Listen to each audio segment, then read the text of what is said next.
Assalamualaikum warahmatullahi wabarakatuh. Bapak Ibu dosen yang kami hormati, adik mahasiswa yang kami banggakan. Kembali saya mewakili tim dosen menyampaikan teknis pelaksanaan pembelajaran pendidikan kewarganegaraan sub CPMK 7 untuk pekan ke-13 sampai 15. Karena ini PJBL tentu ada perencanaannya, identifikasi masalah ya, ada proses penyusunan produk secara mandiri buat portofolionya. Lalu kemudian ada pelaporannya 2 pekan. Kita bagi 3 kelompok di pekan ke-14 dan dua kelompok di pekan ke-15. Nah ini sekali lagi bahwa produknya tidak diupload di sekolah, nanti diupload di Google Drive ketua kelas. Nanti ketua kelas buat link Google Drive ya. Nanti tetap di presentasi. Nah, poinnya itu ada 10 kalau produknya, presentasinya juga 10 ya, ketepatan ide, kejelasan uraian, kedisiplinan ya.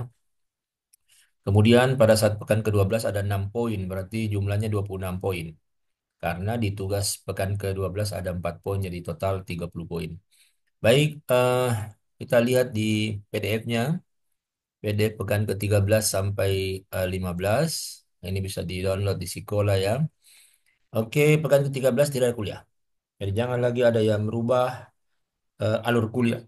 Karena mahasiswa mau observasi, mahasiswa mau wawancara, mahasiswa mau studi pustaka untuk pekan ke-13. Alhamdulillah, karena mahasiswa mau menyusun produk. Iya, dia mau buat proyeknya. Nah, ini portofolio ya, buat video presentasi 15 sampai 20 menit. Nanti di upload di link Google Drive-nya ketua kelas. Nah, di pekan ke 14 15 ini presentasi pelaporan. Jadi ada pelaporan untuk pekan ke-14 itu kelompok 1 sampai 3. Jadi ya masing-masing 20 menit. Ya, diskusinya 30 menit. Nah, jadi eh, di kelompok 1 bicara mengenai Pilpres secara langsung. Iya, dulu itu kan presiden dipilih oleh MPR. Nah, sekarang presiden dipilih secara langsung. Ya, silakan Anda lihat identifikasi di situ masalah-masalah apa dampak dari pemilihan langsung itu ya. Ada fenomena kan em, borong partai politik, walaupun di Pilpres itu kan tidak ada istilah kota kosong ya. Tapi kan akhirnya kemudian koalisinya bisa mengerucut menjadi 2 paslon saja. Dan akhirnya kemudian ada koalisi yang tidak berdasarkan lagi visi misi, tapi berdasarkan kepentingan praksis ya. Ada juga pembatasan parliamentary threshold dan seterusnya, pembatasan untuk eh, mengusulkan pasangan presiden dan wakil presiden. Bagaimana itu kan sudah diuji di Mahkamah Konstitusi. Nanti silakanlah dilihat itu bagaimana pilpres kita ya. Apakah pilpres secara langsung itu sudah menghasilkan eh, pasangan yang berkualitas untuk bangsa dan seterusnya itu dibandingkan dengan MPR dulu memilih.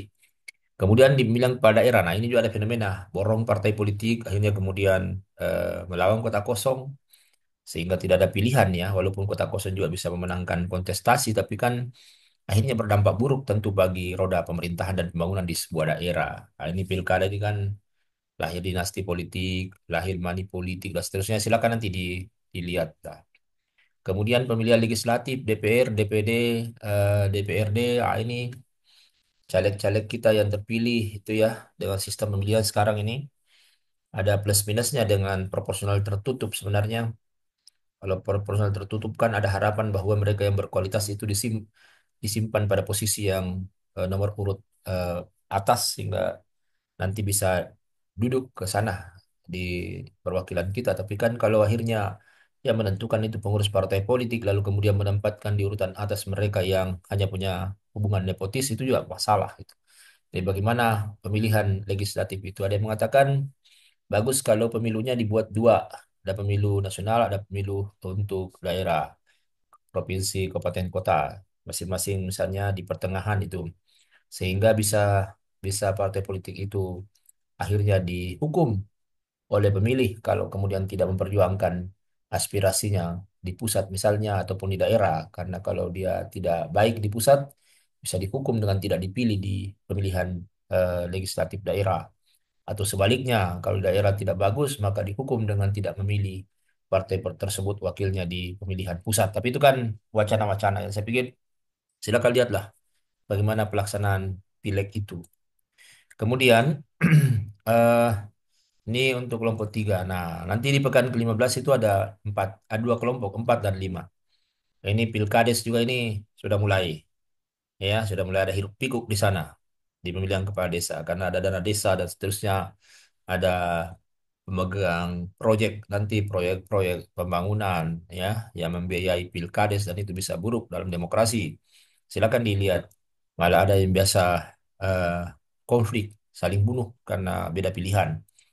Nah, ini pelaksanaan pemilihan penentuan ketua partai politik. Nah, ini kan partai politik ini kan ya diharapkan bisa demokratis karena sebenarnya dia berjuang untuk demokrasi. Tapi kalau kita lihat kan akhirnya partai politik itu menjadi seperti oligarki. Kalaupun tidak oligarki dia faksi-faksi yang mana ya tidak tidak menunjukkan demokrasi internal. Nah, nanti silakan dilihatlah mahasiswa adik-adik melihat itu. Nah, itu proyeknya ya. Oke, saya pikir itu penyampaian dari saya untuk PJBL-nya Pendidikan Kewarganegaraan. Terima kasih. Assalamualaikum warahmatullahi wabarakatuh.